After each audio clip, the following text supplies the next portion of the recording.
আসসালামু আলাইকুম। Welcome back to my first English class. আজকে আমরা নতুন একটি স্ট্রাকচার শিখব, যেটা নেটিভরা তাদের কথাবার্তায় ব্যবহার করে থাকে।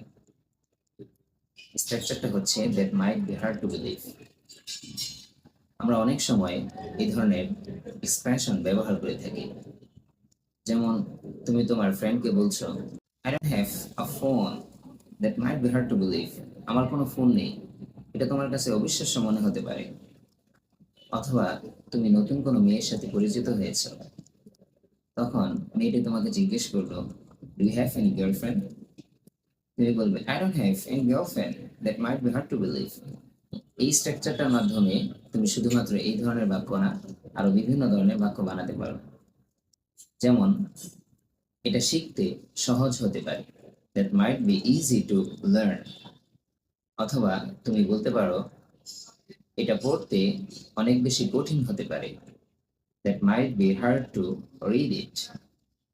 সো এই ধরনের বাক্য যদি তুমি তোমার স্পিকিং এ ব্যবহার করতে চাও, তাহলে তুমি এই ধরনের স্ট্রাকচার ব্যবহার করে তুমি তোমার কথার সৌন্দর্য বাড়াতে পারো।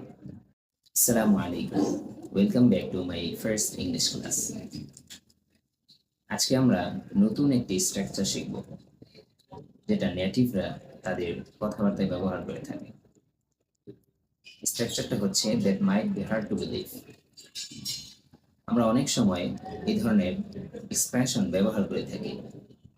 যেমন, তুমি তোমার ফ্রেন্ডকে বলছো, I don't have a phone, that might be hard to believe. আমার কোনো ফোন নেই, এটা তোমার কাছে অবিশ্বাস্য মনে হতে পারে।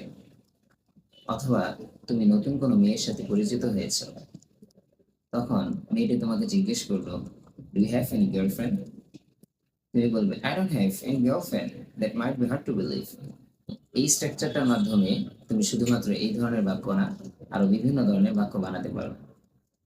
যেমন, এটা শিখতে সহজ হতে পারে, that might be easy to learn.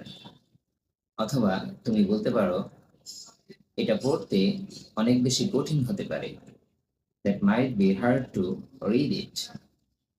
So এই ধরনের বাক্য যদি তুমি তোমার স্পিকিং এ ব্যবহার করতে চাও, তাহলে তুমি এই ধরনের স্ট্রাকচার ব্যবহার করে তুমি তোমার কথার সৌন্দর্য বাড়াতে পারো।